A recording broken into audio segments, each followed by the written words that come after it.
Bismillahirrahmanirrahim. Assalamualaikum warahmatullahi wabarakatuh. Perkenalkan, nama saya Indriani Nurhaliza, kelas PAIA. Nah, baik, di sini saya akan menjelaskan tentang rukun dan macam-macam jarimah. Nah, adapun rukun di sini dikategorikan menjadi dua. Yang pertama itu rukun umum dan yang kedua itu rukun khusus. Nah, rukun umum di sini itu merupakan unsur-unsur yang harus terpenuhi pada setiap jarimah. Nah, adapun unsur khusus di sini itu unsur yang harus terpenuhi pada jenis jarimah tertentu. Nah, adapun yang termasuk dalam unsur-unsur umum jarimah, yang pertama itu unsur formil. Yang mana unsur formil di sini itu adanya undang-undang atau nas. Nah, artinya itu setiap perbuatan tidak dianggap melawan hukum dan pelakunya itu tidak dapat dipidana kecuali adanya nas atau undang-undang dan yang mengaturnya. Nah, yang kedua itu unsur material. Nah, unsur material di sini itu bisa disebut dengan sifat melawan hukum. Nah, yang artinya itu tingkah laku seseorang yang membentuk jarimah baik dengan sikap berbuat maupun sikap tidak berbuat. Nah, yang ketiga itu unsur moral. Unsur moral di sini itu maksudnya pelakunya itu mukallaf. Nah, artinya di sini pelaku jarimah itu merupakan orang yang dapat dimintai pertanggungjawaban pidana terhadap jarimah yang telah dilakukannya.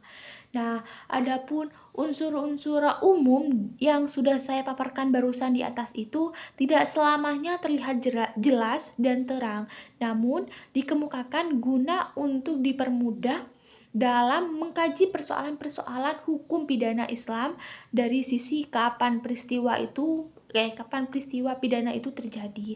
Nah, adapun yang kedua itu kan unsur khusus. Nah, unsur khusus di sini itu maksudnya unsur yang hanya terdapat pada peristiwa pidana atau jarimah tertentu dan berbeda antara unsur khusus pada jenis jarimah yang satu dengan jenis jarimah yang lainnya.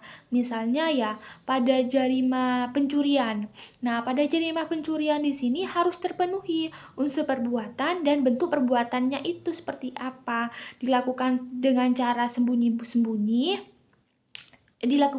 sembunyi-sembunyi, barang itu milik orang lain secara sempurna dan berbeda itu sudah ada pada penguasaan pihak pencuri syarat yang berkaitan dengan benda, bahwa benda itu berupa harta, ada pada tempat penyimpanan dan mencapai satu nisab. Nah, dengan demikian itu dapat disimpulkan bahwa antara unsur umum dengan khusus pada jarimah itu ada perbedaannya. Nah, yang membedakannya itu kalau unsur umum jarimah itu macam-macamnya hanya satu dan sama pada setiap jarimah. Nah, sedangkan unsur yang khusus itu bermacam-macam serta berbeda pada setiap jenis jarimahnya.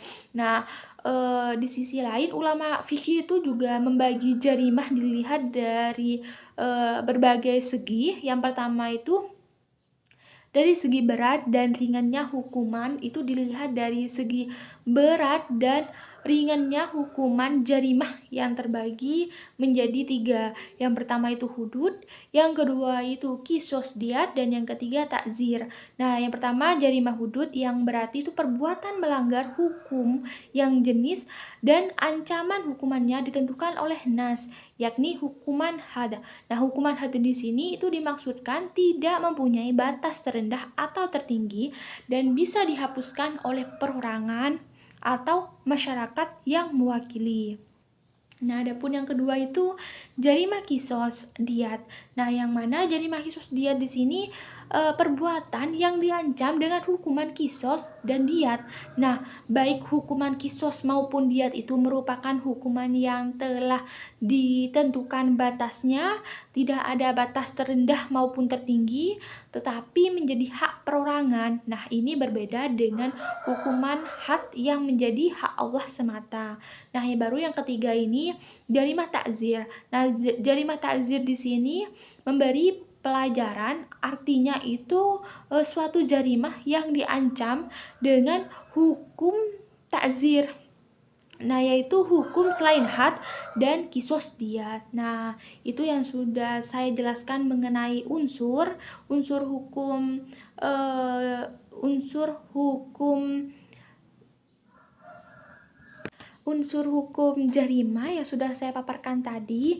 Nah, cukup sekian yang dapat saya sampaikan. Kurang lebihnya mohon maaf. Wabillahi taufiq wal hidayah. Wassalamualaikum warahmatullahi wabarakatuh.